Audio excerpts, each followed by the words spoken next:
What is going on, everybody? It's the Frost, and we're here with our AEW Rampage and Smackdown review for January the 21st, 2022. We are 1 week and 1 day away from the Royal Rumble.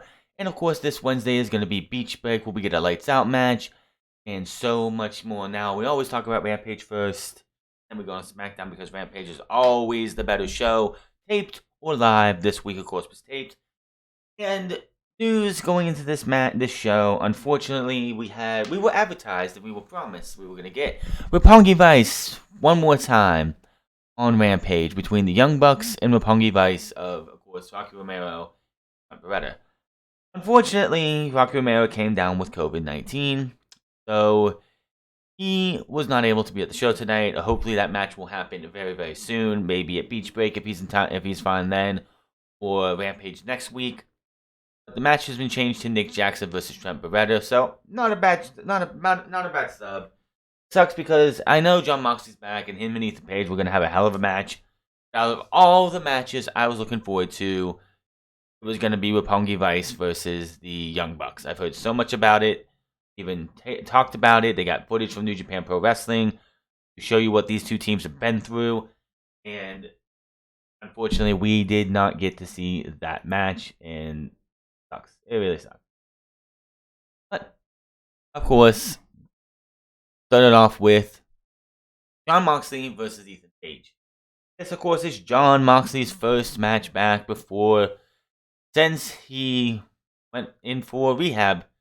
Of course, the last time we saw him wrestle, he was destroying 10 in the AEW World Title Eliminator Tournament, and was going to go on to face Orange Cassidy, if I'm correct. Was going to kill him and then go on to be this big, huge heel.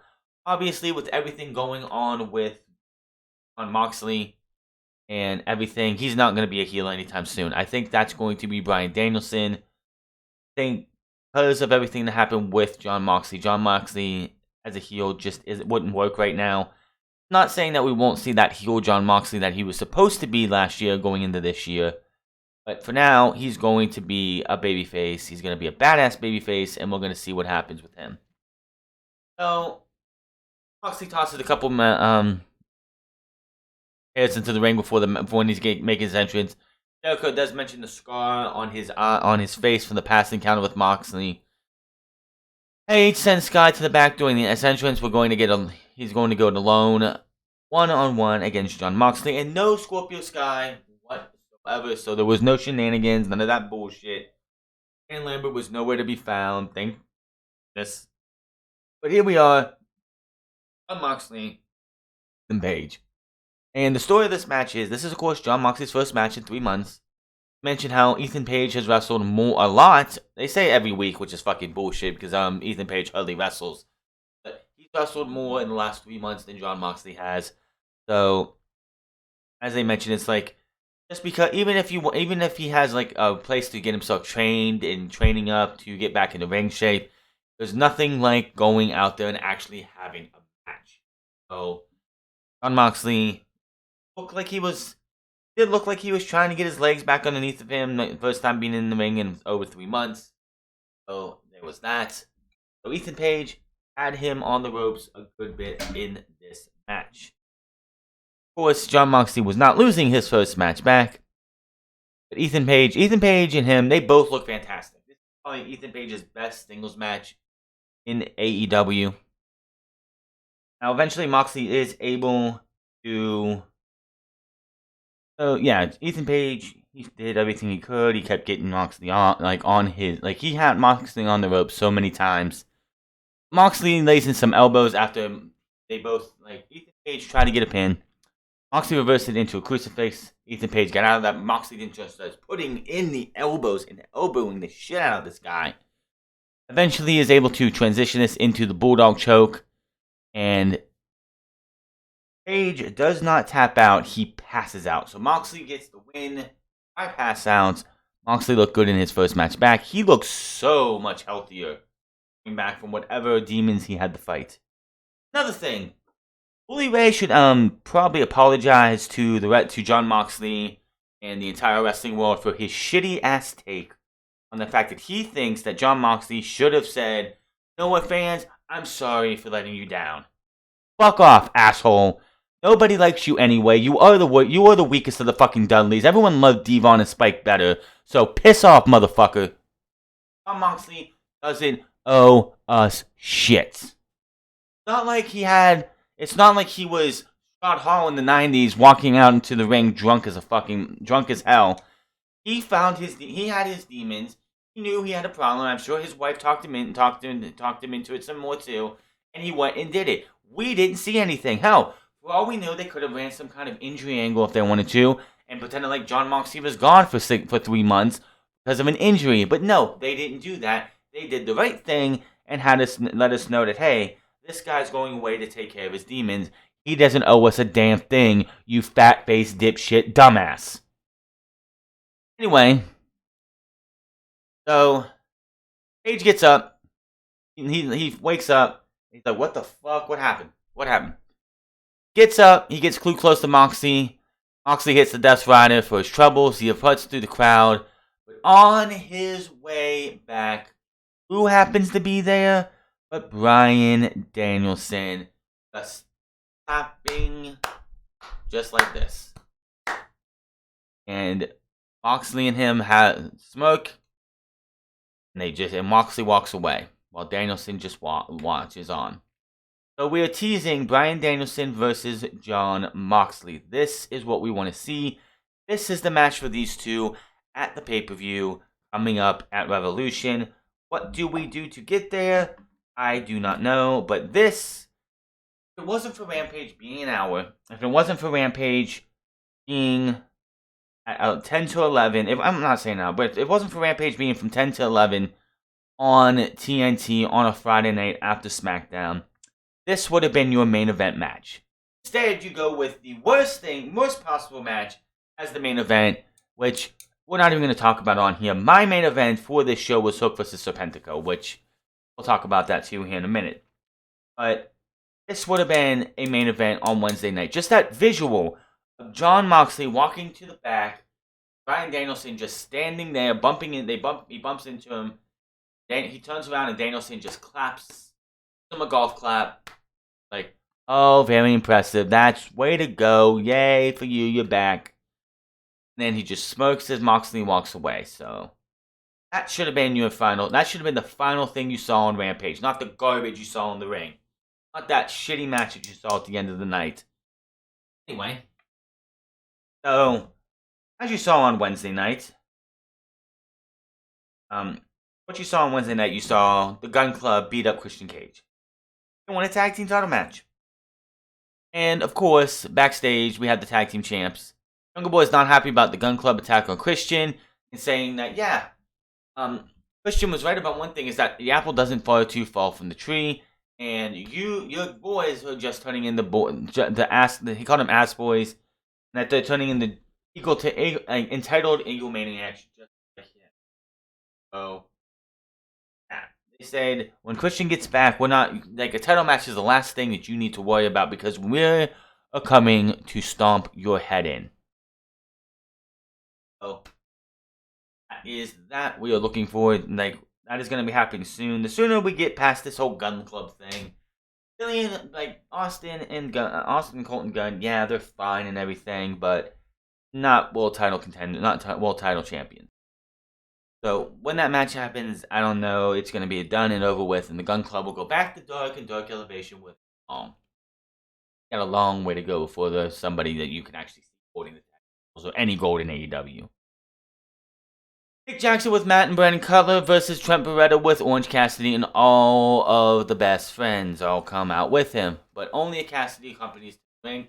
There was something very noticeable because fist bumps and does everything with Chuck, Orange, and Chris, but when Wheeler goes out to do the fist bump, he just taps him on the shoulder and is like, that's okay. So obviously Trent, and I saw this coming back when Wheeler just started doing stuff with the best friends, Trent felt like that he's out with a neck injury, and that the best, Chuck and them just grabbed Wheeler to replace him. That's exactly how he's feeling. They've even mentioned that before, that he feels like Wheeler is supposed to be his replacement. He ain't happy about it. So yeah, obviously it seems like something with the best friends. Trent Beretta and Wheeler Yuta is going to happen very, very soon. I don't know if it's going to be Wheeler eventually turning on the best friends because he feels like Trent just doesn't like. There's going to be something between Trent and Wheeler Yuta very, very soon. Obviously, that's where they're going with that. And anybody could have realized when they brought Wheeler in to be with the best friends, with Chuck and Chris and Orange, that when Trent did come back, there was going to be that tension. There was going to be that problem. Going to feel like this guy is just out there taking his spot, taking his position with the best friends, and that is exactly where they're going. Now, sucks that we didn't get the Roppongi. It sucks we didn't get Roppongi Vice versus the Young Bucks. Maybe we'll get that next week or the week after that. If Rocky's available for Wednesday, it wouldn't surprise if it's there. So yeah, there is that. We had this match here, Trent Beretta, Nick Jackson. They did mention how Nick Jackson doesn't have many singles matches, and Jericho's like, even though he doesn't have many singles matches, the dude always delivers every single time. And again, this is just another one of those matches that, yes, he out there and delivers. Like if Matt had to go on some sabbatical or he was hurt or something, and he couldn't wrestle for about 6 months, Nick Jackson have one hell of a 6-month single run, and nobody would bat an eye. Him running for the team, I don't know if they ever give him a world title run or anything, or like that type of picture, but I could honestly see Nick being, if he was a singles wrestler for like 6 to 9 months because Matt tore his ACL or whatever, I could see Nick Jackson in that time winning the TNT Championship and holding the TNT Championship for a good while, putting on banger after banger after banger after banger while he's waiting for his brother to come back. I'm not wishing for that to happen. I'm just saying, if it ever comes down to that, Nick Jackson is definitely one of those guys that I could see doing big things in the singles division if it ever needed to happen. So these two, of course, have had a major rivalry this was a fact too, like these two, with their tag team partners, have wrestled each other 52 times, but they have never had a singles match against each other till tonight. It was a banger of a match. These two went out there. This one could have been a main event match. This could have been an opener on Wednesday night. They could have did a lot of things with this, but was the second match. Honestly, if you take away the shitty-ass main event that you had that they put into the main event, which was an absolute fucking embarrassment. It was just an absolute fucking embarrassment. It had no business being in the main event or even on the card. That championship is a fucking disgrace as it is already. Yeah. The show was a damn good show outside of those last whatever minutes there was left. So, Beretta gets in the better of the early exchange and hits some chops before powering Jackson down with an overhead throw. Jackson reverses a springboard DDT into a Northern Light suplex. Beretta is favoring his neck, which is going to be his selling point. Majority of his career from now on is his neck. Trent Beretta's neck is one of those compromised things that anytime it's just like Bryan Danielson. When Bryan Danielson if you suplex Bryan Danielson or anything, you see him wincing at his neck or wincing, like holding his neck because he is in a compromised position, and that is exactly for a very long time. So,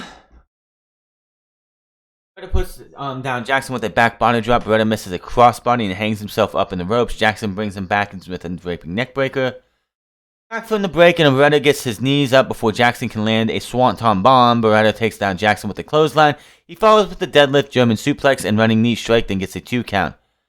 Match comes to an end. This was a long match. I think this was the longest match of the night. Beretta is rolled back into the ring. Jackson hits a 450 splash. A beautiful 450. I don't know who had a better 450 this week. Nick Jackson or Chris Statlander. They were like 1 and 2 if you look at 450s. Jackson set up a super kick and hit it while Beretta is on his knees. A second super kick attempt is reversed into the strong zero, which he nails for the 1, 2, 3. And Beretta beats Nick Jackson. So there is that. Good match overall. I would like to see these guys do it again. I'm hoping that Rocky Romero has a speedy recovery and we can get that Roppongi Vice versus Young Bucks match in the near future, and we'll see what happens from there.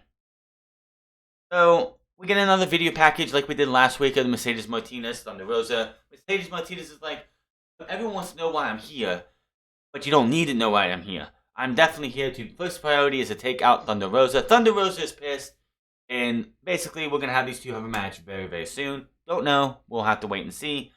Obviously, they need to have this match out of the way before Thunder Rosa goes on to win the AEW Women's World Championship and bring some prestige to that title, which has been just drug into the mud, and any prestige that was on that championship has been long forgotten because of who holds it.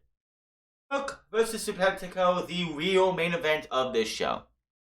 So Hook comes out, crowds all over him. I don't know. I still don't get why Hook is so over with this crowd. I just don't get it still. However, Serpentico comes out, does his streamers thing, and then Hook just blindsides him. Hook, Serpentico got no office in this match. Hook beat the living fuck out of this guy. Throw the post, beat him up. Even beats him with the red rum by holding him up. Serpentico, of course, taps out. The match maybe lasted 2 minutes or 3 minutes because Hook beating the daylights out of this guy. And then Marshall comes out. Says, hey, look, this is what I'm talking about. Look at this crap here. This guy, he attacks his opponent beforehand. He holds on to the submission afterwards. His dad's here laughing about it. He's a delinquent. And Hook's going to leave. He's like, don't you walk away from me, as he grabs his arm. Starts talking nonsense to him. And then Hook grabs him and then just suplexes him and then just walks away and doesn't give a shit. So, obviously, QT Marshall is going to be probably the next victim. Maybe the first victim of Hook on TBS. Because Hook has only been wrestling on Rampage. He hasn't had a match on Dark. He hasn't had a match on Dark Elevation. Of course, he hasn't had a match on Wednesday night. Maybe, just maybe, Hook versus QT Marshall is his first match on Wednesday night. Live. This was Hook's first live match. In front of a live audience. There was no need to do any, there was no practicing, there was no tape, there was no nothing. This was Hook live for the very first time. And honestly, he passed with flying colors. There's nothing more I can say about that. So Hook versus QT Marshall is going to be happening very, very, very soon. And that's all I'm going to cover Rampage. Rampage from that point on was fantastic until that match was over. And then you get to the shit where the dumb bitch, the bitch who holds the championship gets her ass beat for however long the match is by somebody who is better than her. And then she no-sells just like every other time. Irrelevant, bullshit, garbage. That title is dead. Let's move over to the SmackDown side of things as we start with the Ones, the bloodline, as they come out to the ring. They say the Usos come out first and they say they're here for only one reason: to acknowledge the longest reigning Universal Champion who has been champion for 508 days. They say there have been a few big names to hold the Universal title, but not that long. Not Kevin Owens, not Seth Rollins, not Brock Lesnar, but there is one, the head of the table, the Tribal Chief. Here comes Roman Reigns. Yes, Roman Reigns is the longest reigning Universal Champion, beating Brock Lesnar's record by 5 days. He will continue to be Universal Champion, hopefully going into WrestleMania, and facing Brock Lesnar, beating him there. Honestly, I can see Roman Reigns holding on to the Universal title past 1,000 days. That is 492 more days. I could see Roman Reigns holding on to that title for 492 plus more days. So, before Roman he says he does his Nashville acknowledge me, and then Uso puts him over and sends a video package that shows us Reigns winning the championship at Payback night the week after SummerSlam in 2020. In all the highlights, except for him versus his cousin, they kind of kept that out of there.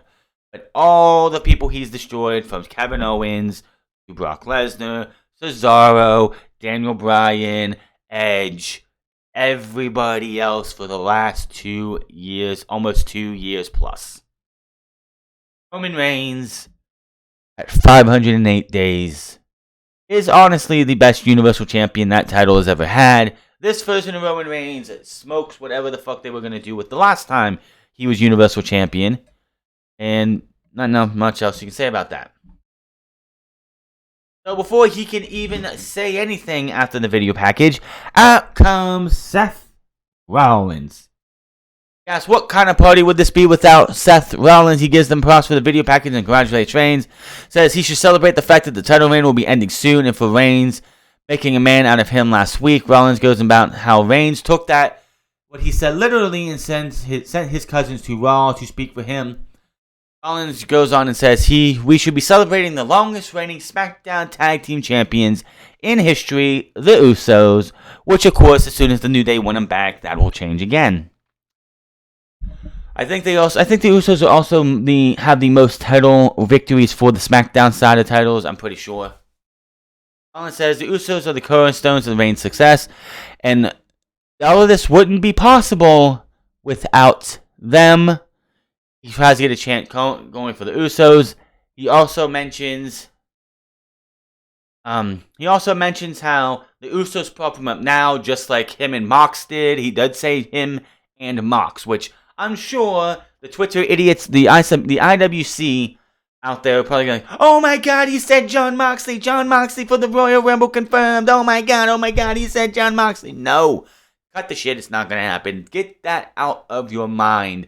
But of course, because it wasn't Ambrose said on TV, it was Moxley, which I'm sure backstage, he wasn't called Ambrose by Seth Rollins and Roman Reigns. He was probably called Moxley because that's who he was. He was Mox. He was Mox years before he came to WWE and was Ambrose. So it's not uncommon for that to happen. So maybe he was supposed to say Ambrose, but he said Mox instead. Oh, fucking well. It does not mean we're going to see Moxley in the Royal Rumble. Well, Reigns, of course, mocks him, M-O-C-K-S, by the way. Comes out here and makes some excuse. He wonders if John Cena helped write that promo because he's saying the same thing. He promises the Royal Rumble match will be one-on-one, and he will win. Rollins tells him to put his money where his mouth is. Offers to find a partner to face the Usos, and if they win, the Usos will be banned from ringside at the Rumble. The Usos agree and say, we got the main event. Usos say Rollins is crazy and he won't be able to find anyone in the back to deal with him, so they're good. Rollins says, they have a point, but out comes Kevin Owens, because fuck the brand split, why is Kevin Owens here? Oh, because this is the excuse they came up with. Wow, it's Royal Rumble season. Royal Rumble is going to be next Saturday, so we're going to see top stars from Raw and SmackDown on the other brand. I'm surprised they didn't just say the wild card, what is that? The brand invitational. They kind of dropped that, haven't they? End the fucking brand split. You don't have enough people on SmackDown to have a roster that people are going to give a shit about. Jeff Hardy got fired. All these other people got fired over the last year. You're going to continue to fire people to trim your roster down, and yet you still want to justify a brand split. It makes no fucking sense. Owens joins Rollins on stage. Reigns calls for this stupid music to be cut. He says nothing's official until the tribal chief approves it. Reigns says when Rollins loses tonight, that means he also loses his Royal Rumble title shot, and then Reigns is going on vacation until WrestleMania. Reigns asks if they have a deal. Rollins thinks it over and finally accepts the challenge. Music starts back up as the Bloodline Cat looks on. So, that is your main event for tonight on SmackDown. If Seth Rollins and Kevin Owens lose, Seth Rollins does not have a match at Royal Rumble. But if Seth Rollins and them win, then the Usos are banned from ringside. Tell me you're going to have the Usos banned at ringside without telling me the Usos are going to be banned at ringside. Because you know this match is going to happen. And Seth Rollins and Kevin Owens are going to win one way or another. But how is that going to happen? Pinfall, submission, disqualification, or countouts. One of those four options actually happened. And it actually makes some sense. Kofi Kingston versus Madcap Moss. I couldn't care. But, of course, we have to have Corbin and Moss make some stupid ass jokes. Kofi comes out, points back to the stage, and here comes Big E. Because fuck the brand split. We don't even need it anymore because the reason SmackDown, it's funny because, yeah, the Usos showed up on Raw at the end of the show on Monday, but you didn't see anybody else show up on Monday Night Raw. Hope he wasn't on Raw when Big E had a match. Nobody else showed up on Monday Night Raw. Why? Because Monday Night Raw has a roster that can handle 3 hours, whereas SmackDown doesn't have a roster that can handle 2 hours. End the fucking brand split. We don't need it. So this match happens. Kofi wins because we got a 50-50 book. I could not give a shit. After the match, looks like Corbin's about to attack Kofi Kingston when Big E gets in and scares him away. He's like, if you feel froggy, jump. Goes over, hits the big ending on Madcap Moss and leaves him laying. The progressive match flow looking at Aaliyah's win last week and her singles debut against Natalya, beating the 3.7, setting a fastest win ever at 3.17 seconds, which I believe was Kane's record from beating Chavo Guerrero at WrestleMania for the ECW World Title all the way back in the early mid-2000s. But I could be wrong, I'm not sure. So Alina versus Natalya, this match of course went way longer than the last one. But Natalya loses by disqualification because she gets pissed, kicks this poor girl in the corner, starts stomping away at her. The referee's warning, get away, but she just keeps stomping. Referee calls for the bound. Aaliyah wins by disqualification. So she has a 2-0 win record over Natalya. Now,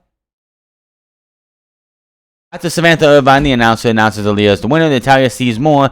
Natalya stomps away until out comes Xia Li. Where has Xia Li been for the last month? The last time we saw Xia Li, she was saving Naomi from Shayna Baszler, Sonya Deville, and Natalya. Then we saw her a week later do this video package where she's like, I am the protector. I will beat all these vultures, and Natalya, don't get in my way, and yada yada yada. And that was the last time we saw Xia Li. Till tonight.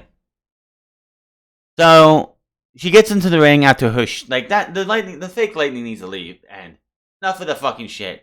I do not need to see fucking electricity coming off of her.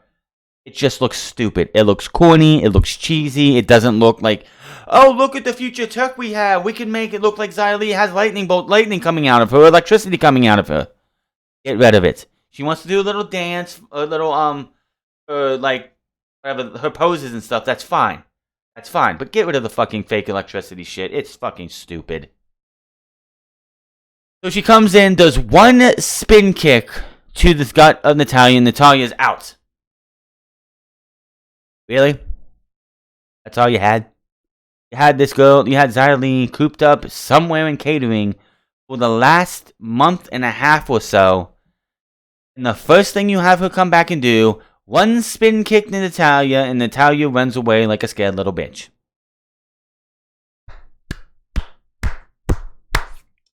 Xia Li will be on the list of cuts very, very soon. When they have the next list of cuts, Xia Li, probably after the Royal Rumble, because they still need women for the Royal Rumble. But Xia Li will probably be on that set of cuts, along with Shotzi Blackheart and Ricochet and whoever else. Los Lotharios versus the Viking Raiders. Viking Raiders win in about 2.5 minutes. There's nothing else I can say about that. Viking Raiders win with Thor's hammer. That's all we can say about that. You see what happened between Naomi and Sonya Deville last week with Adam Pearce granting a championship contenders match between Charlotte 9000 and Naomi. So we have both competitors coming to the ring, and before Charles Robinson, the referee, can even ring the bell, Sonya Deville enters the ring, dismisses the referee, tells him to give her his shirt, puts it on, and I'm like, I'm over this.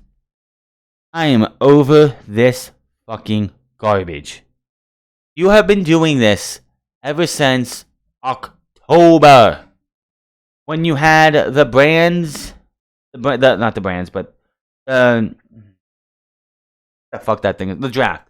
Ever since the draft was over, Naomi came in and just asked for a match. That's all she wanted. She wanted to have a match. And then Sonya Deville took this fucking big offense to it for some stupid fucking reason. And we've just been going in circles and going in circles and going in circles. And it's been the same bullshit over and over and over again.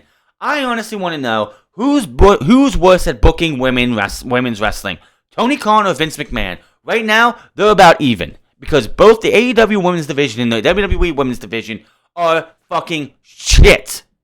Both of them are booked like fucking shit. Nobody in WWE gets a fair shot outside of the Four Horsewomen, and nobody in AEW gets a fair shot at the women's titles and has a chance to be a champion unless you're kissing Tony Khan's ass.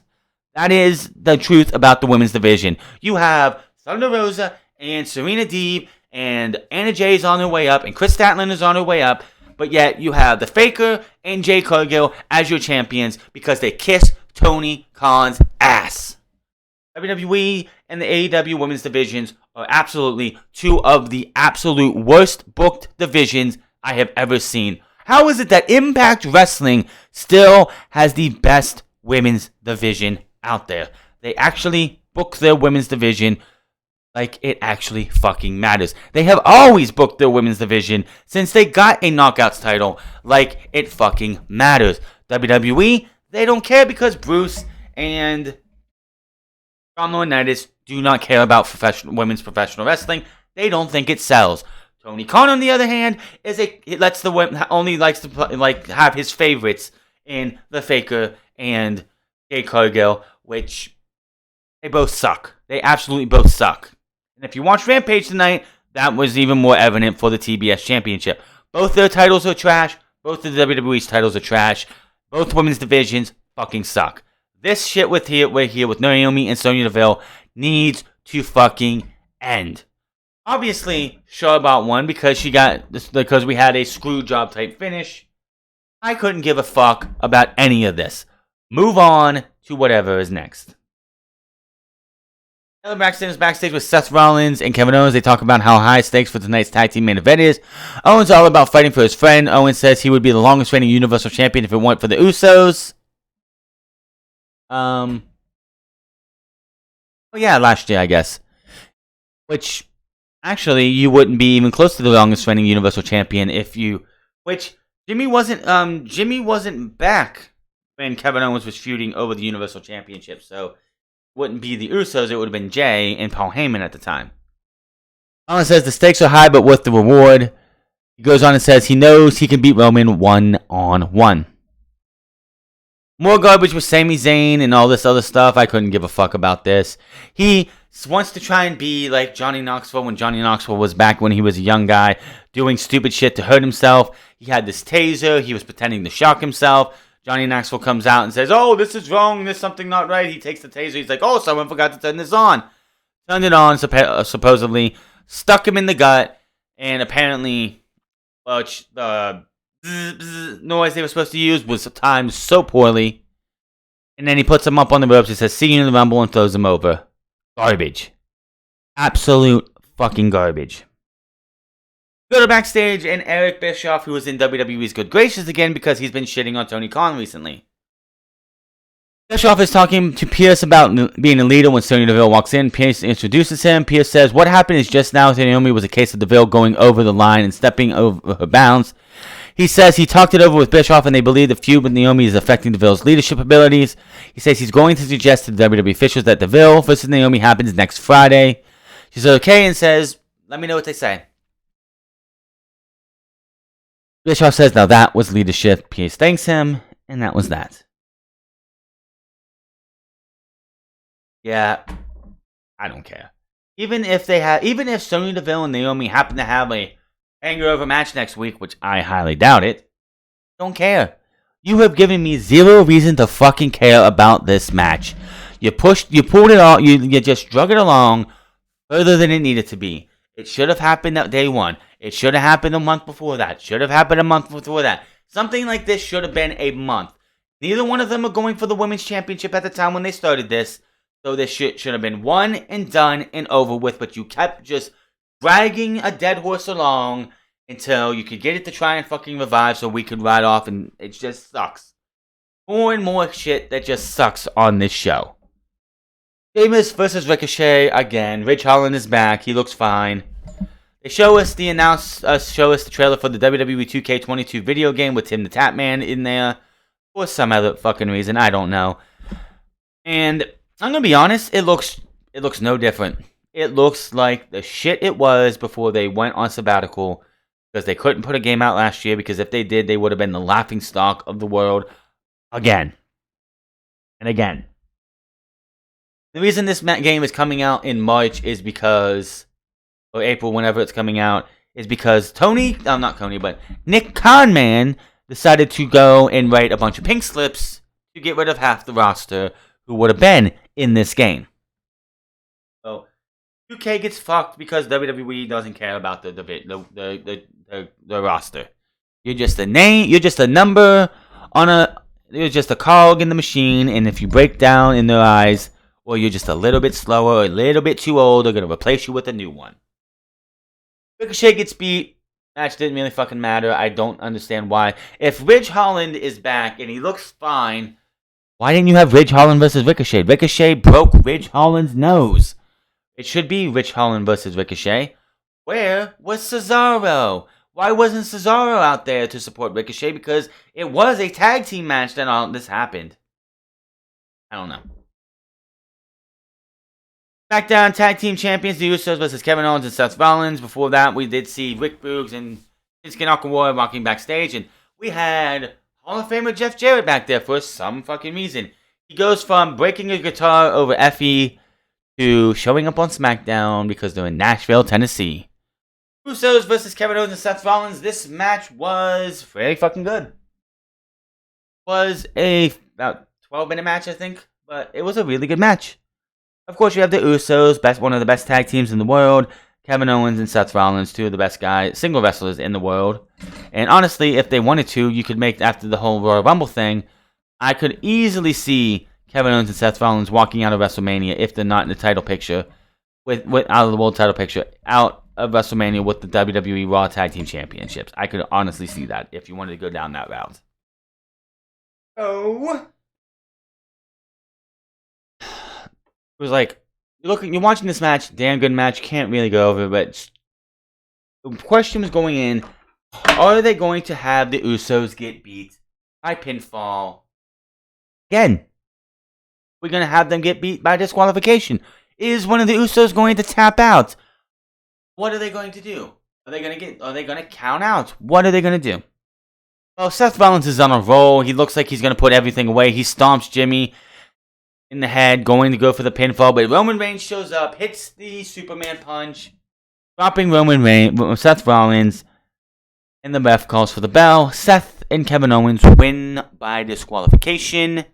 So it means at the Royal Rumble, it will be Seth Rollins versus Roman Reigns, 1-on-1 for the Universal Championship. And the reason this makes sense, because you booked yourself into a corner where this was the only possibly good outcome.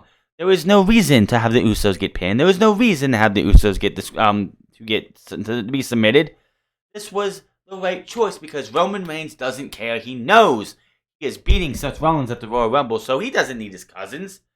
He's going to go out there, he's going to smash Seth Rollins, and he's going to walk out Universal Champion, go all the way to the main event of WrestleMania, and beat whoever they put in front of him, whether that's Brock Lesnar or anybody else. So I like the way the match ended. It's the way it had to go. I mean, it made sense to give you that stipulation, but it's like, as soon as Roman's like, if you lose, then you forfeit your match. And I'm like, obviously they're going to win, so yeah, that's the way you want to go with that. So that's how SmackDown ended tonight. Roman is walking away, and Seth Rollins is recovering in the ring. And it will be 1-on-1. The Usos banned from ringside. What else can you say? But that is your SmackDown and Rampage review. Rampage, of course, outside of that shitty-ass main event, was a really fun show. Hit that subscribe button, comment down below, like or dislike this video. Oh, and SmackDown sucks. Find me on Minds at the France Club. Find me on twitch.tv/The France Club. And find me on Instagram at The France Club. And I will see you guys on Monday for the go-home show to the Royal Rumble of Monday Night Raw. Will we get the usual go off the show Rumble that happens almost every year where a bunch of people come in and they start fighting because, oh, we gotta have a preview to the Royal Rumble every single year. Or anything else happen. We'll have to wait and see. Until then, my name is The Franz, and I'll see you guys later.